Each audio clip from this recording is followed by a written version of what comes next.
up to the same old fight, chasing shadows in the night. Promises made, but I let them fade. Caught in the cycle, I'm feeling betrayed. Round and round, I'm losing ground. Trying to break free, but I can't see. These negative patterns are haunting me. Nights turn to days, I'm losing my way. Thought I found peace, but it's led me astray. Chasing the high, but it only brings pain. The more I run, the less I gain. Hey everybody, hey, and welcome to another session of Tarka Say It Again. And today we have with us a guest. His name is Darius Ford. And he's going to talk to us today about his journey, or from poverty to success. So without further ado, I'm going to turn it over to him so he can let us know what that looked like for him as a young child to current. Well, hello everybody. Once again, as Ms. Williams stated, I'm Darius Ford. Everybody called me Coach Ford. Basically, I grew up my first 7 years here in Orlando, Florida. My mom moved to Tampa, Florida with my older uncle, which is my mom's older brother. Single mom. Okay. Dad was never in the picture. He moved on, went to school in Texas, and never came back. Okay. When I was 7. Growing up in Tampa, we lived in low-income housing. Some of you may call it projects, but we call it low-income housing. At the time, growing up in the Belmont Heights area in Tampa, that was the 5th worst housing projects in America. Wow. In the late 80s. Wow. We're talking about 86, 87, 88, 89. Growing up in that type of environment, sports was key. Okay. I know a lot of people say education was key, but for us, it was sports. Sports was my survival. My family members and friends who grew up in that area, that was our survival, was sports. Kind of like your outlet. Yes, our outlet. It kept your attention. Yes, it did. Okay. Education was second to us until we got a little older, and we realized that living in low-income areas, of course, you see prostitution, you see drug addicts. People are always trying to get at you to make you turn to the dark side. Mm-hmm. Prostitutes offering their bodies for a certain amount of money. We're young kids, so, you know. And they just, sorry to cut you off, so were they just randomly coming up to you and asking you to do favors for money and stuff? And I'm saying that because just last week we had someone that was on the podcast, and that was kind of like part of his story of how he got started with substance abuse, because a prostitute came up to him and asked him if he wanted to use drugs. So, yeah. One incident was every week, end of the week, my mom would give me $5 to have for the week. Mm-hmm. And that money we can use for candy and whatnot. This lady came up to me and said, "How much money do you have?" Me being 12-year-old, I'm like, $5. Mm-hmm. And she was like, "Well, you can have all of me for $5. Wow. Me not knowing that she was a prostitute. Wow. Until later on when I found out that she was. But no, I didn't partake in anything of me giving her the $5 for her whatever services she was going to give to me. But I'm an 11-year-old, 12-year-old kid. Being exposed to those type of things and seeing dead bodies, people being shot. One of my best friends got shot, named Kevin Limehouse. Rest his soul. Mm-hmm. He was killed. So these are different tragedies that I had to face growing up in the low-income housing, not having much. Sports was my outlet. My mom put me in everything. Okay. I played football, basketball, track, soccer. Baseball was my main sport. So I'm really good at baseball than any other sport that I've played. Even though I played football collegiately and ran track collegiately, baseball was my better sport. And that's a blessing that your mother took the time out to put you in those different sports so that you can experience them, and to keep you busy. Yeah. You know, instead of running the streets, you were playing sports and developing your skills. That's a shout out to mom. Yes. Because Yes, there it are is. some parents that don't. They allow those streets to raise their children, and the kids around the house, they're bored, so therefore the next thing is like, let me see what I can get into, because they don't have anything to keep their attention. And it's very easy, Ms. Williams, to get into trouble when you're living in those type of areas, because there's so much going on every day, all day, even in the late evenings of the night, which we had to be in before the street lights came on. I remember that. So that was a big thing. And spankings or whoopings was the norm. And that kept me out of prison. Right. You know, my mom, spanking me or whooping me out of love, not out of hate or torture. So that helped me.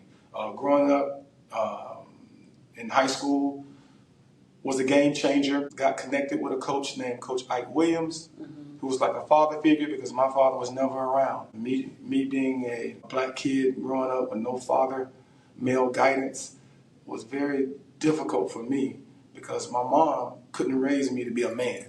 Right. She could teach me how to treat women and teach me the right and wrong things around the house. But as far as being a man, unless you're a man, you can't help young kids like myself become a full-fledged man. So Coach Ike Williams took on that role. He was my Little League coach growing up. He was my high school coach at Hillsborough High School in Tampa, Florida, where I played football, basketball, and ran track. I had Division I offers from all three sports, which was rare back in 87, 88, when I was a senior.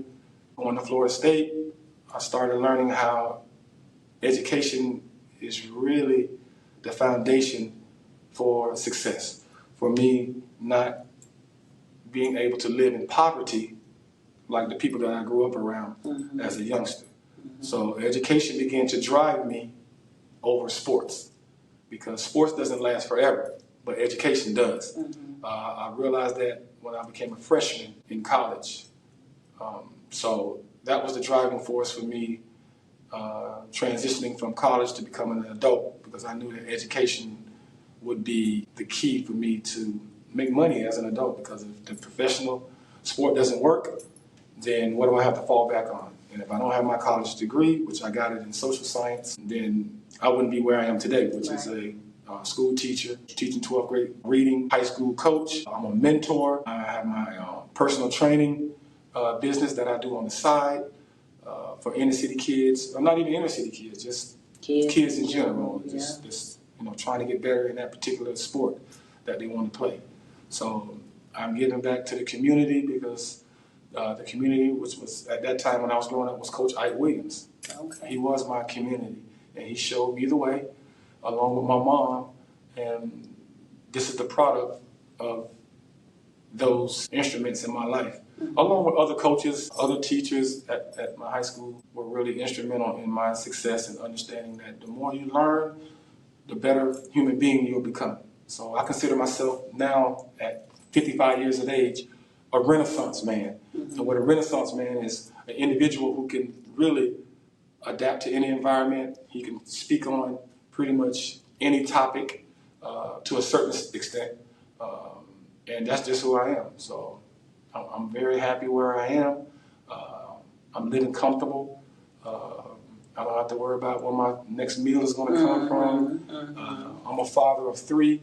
I have a son and 2 daughters. Of course, I love them to death. And I've shown them the way of how to be successful. No, they didn't grow up in poverty like myself. Right. Because you don't want your kids to grow up in poverty. You give them what you didn't have. Yes, you give them what you didn't have, and you help them, and you build things so that they can have things when I leave this earth.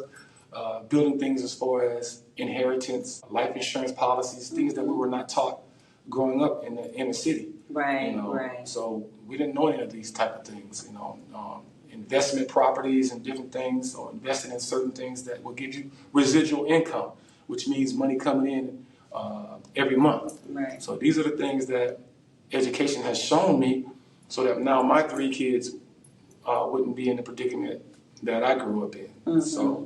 So basically, it's just breaking those generational curses or Yes. habits. And you know, we talk about addictive patterns all the time. That's what this podcast is based off of. So I like that you took your story and turned it into something that was better, something that was positive, and you giving back, you know, doing your communal duties, sharing that wealth of knowledge with your offsprings. And guess what? In hopes that they'll do the same thing when they have children. Yes. So definitely, we want to thank you for joining us today on Tarika Say It Again. And is there any last word or phrase or statement that you would want to say to the generation? Basically, just like I tell my students in my classrooms, and not in my classroom, my athletes as well, is what you put in is what you'll get out of it. Whatever work that you put in, that's what you're going to get, the results are going to show. So if you work hard, you'll see the end results. It may not come as quick as you want it to come, because nothing that deals with success is like a microwave. Right. You put food in there and all of a sudden it warms up like that. Right. Life is not like that.